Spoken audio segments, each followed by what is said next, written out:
City first news के सभी दर्शकों को बहुत बहुत नमस्कार। मेरा नाम है मुकेश माही। अभी हम खड़े हैं ये हांसी का जो बिजली विभाग है, एक्शन ऑफिस जिसे हम बोलते हैं।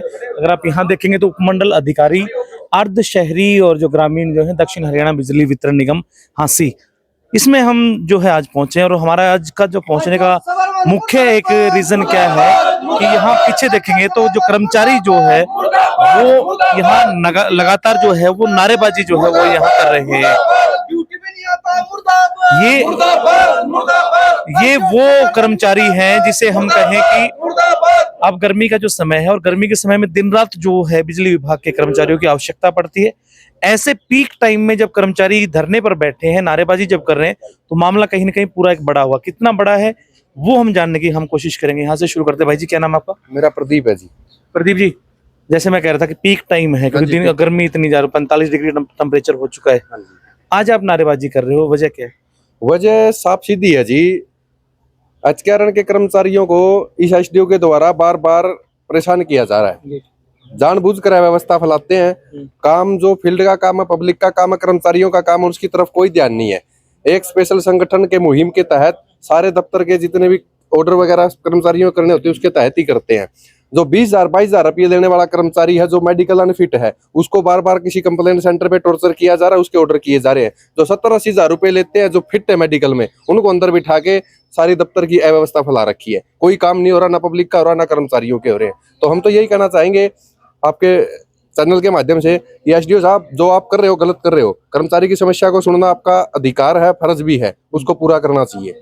तो अपनी इस बारे में अधिकारियों से बात करने की कोशिश से बात कीजिए। हमारे को मतलब ये बोलते हैं कि हम आपके किसी भी लेवल पे हमारी सुनवाई नहीं करी, जो भी बात है उसको गोल करके घुमा के छोड़ देते हैं जी। तो यानी कि आज आपने जो ये नारेबाजी का और जो एक धरने का जो आपने रास्ता इख्तियार किया है, तो कहीं ना कहीं वजह उसके पीछे ये यही बहुत बड़ी वजह है जी। हम मतलब काफी टाइम से प्रयास कर रहे हैं कि सर हमारी भी समस्या सुनो हमारी, लेकिन हमारी समस्या की कोई सुनवाई नहीं है जी। आप भी एक बड़ी एक फाइल हाथ में लिए हुए, बताएं क्या नाम जी आपका? सर मेरा नाम नरेंद्र कुमार है और मैं यहाँ पे सब यूनिट सचिव हूँ अनुबंधित विद्युत कर्मचारी संघ हरियाणा का।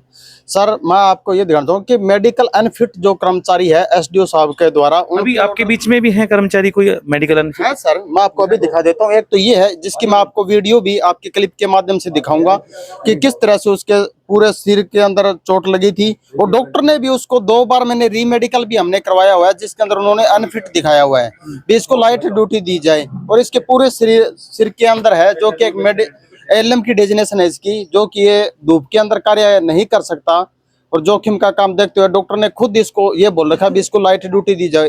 बावजूद इसके एसडीओ साहब को ये कहते हुए नकार दिया जाता है कि एक अन्य संगठन है जो कि इसका विरोध करता है, जबकि उसी संगठन के 6 आदमी ऐसे हैं जिनके आज तक एसडीओ साहब के द्वारा कहीं भी ऑर्डर नहीं किए गए हैं।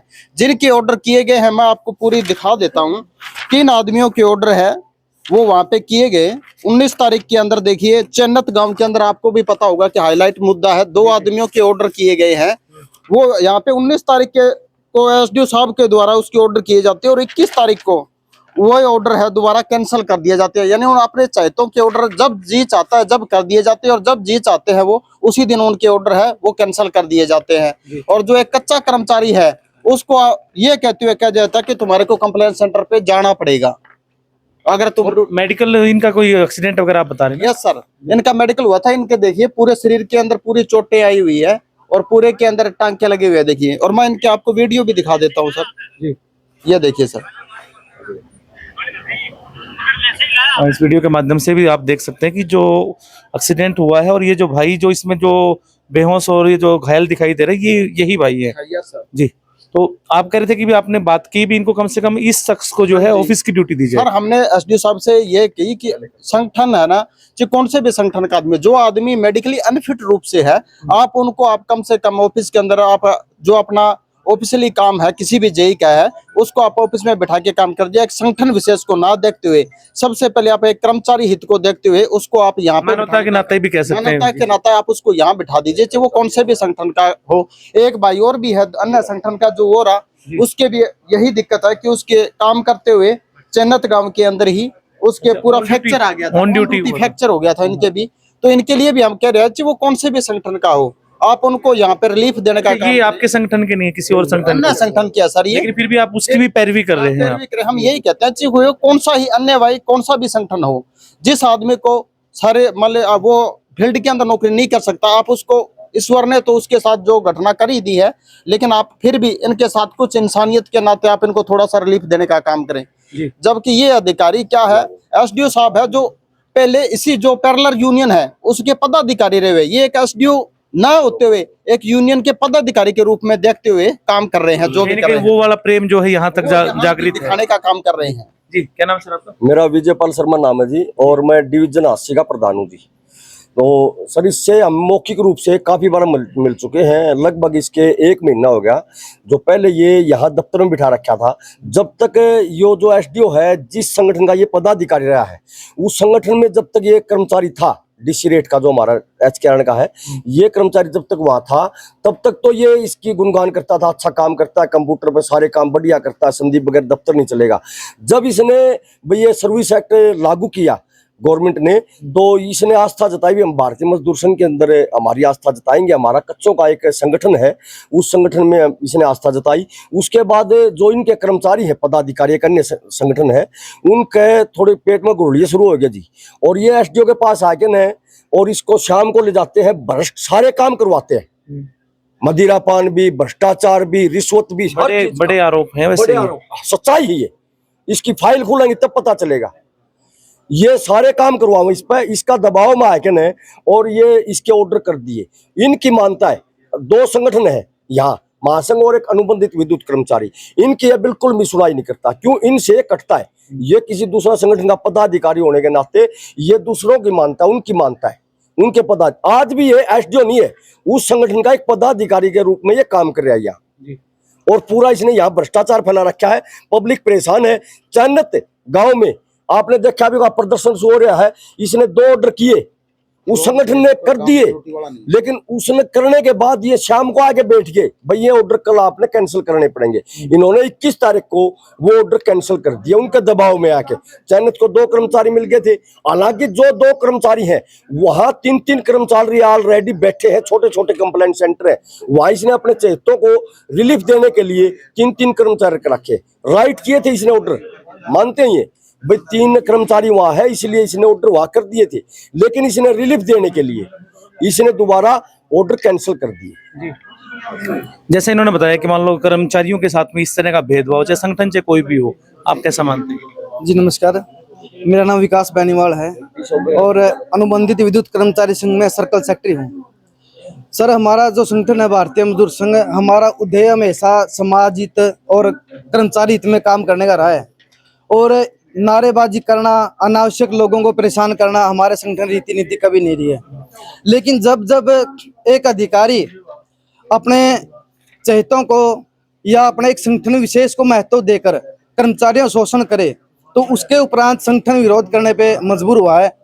हम एसडीओ साहब से ये कहना चाहेंगे कि जो आपके इर्द गिर्द के सलाहकार हैं वो सलाहकार बदलें, क्योंकि महाभारत के समय में कौरवों ने सलाह ली थी शकुनी से और पांडवों ने ली थी श्री कृष्ण जी से।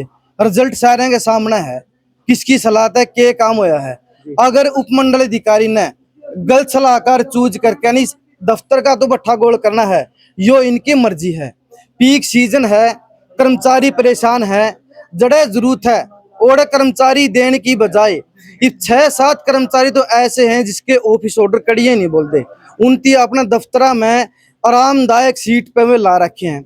लेकिन उसके बावजूद जो कर्मचारी जिसको हेड इंजरी है, जिंदल हॉस्पिटल से उसका ट्रीटमेंट चल रहा है, खुद डॉक्टर ये कह रहे हैं कि भाई ये गर्मी में काम करने लायक नहीं है, इसको लाइट ड्यूटी दो।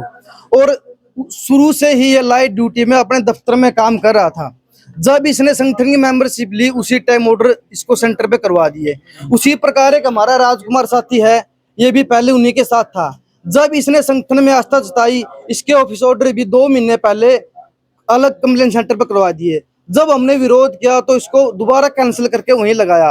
एसडीओ साहब का उस संगठन के साथ तालमेल बनाकर एक साठगांठ करके सिर्फ अनुबंधित कर्मचारियों को टारगेट करने का काम है कि जैसे जैसे ये संगठन छोड़कर अन्य संगठन में बीएमएस में अपनी आस्था जताएं तो इनको परेशान करने के लिए इनके ऑफिस ऑर्डर अनैतिक करवा के इनको दबाव बनाएं और इनके पास फोन आते हैं कि हमारी मेंबरशिप लो, दोबारा वहीं लगवा देंगे। ये ऐसी ओछी मानसिकता उन लोगों की, और इतनी ओछी मानसिकता मैं इस उपमंडल अधिकारी की मानता हूं जो एक न्यायपूर्ण सीट पर बैठकर, जिसके लिए सभी कर्मचारी एक समान हैं, कोई संगठन विशेष इसके लिए महत्वपूर्ण नहीं है।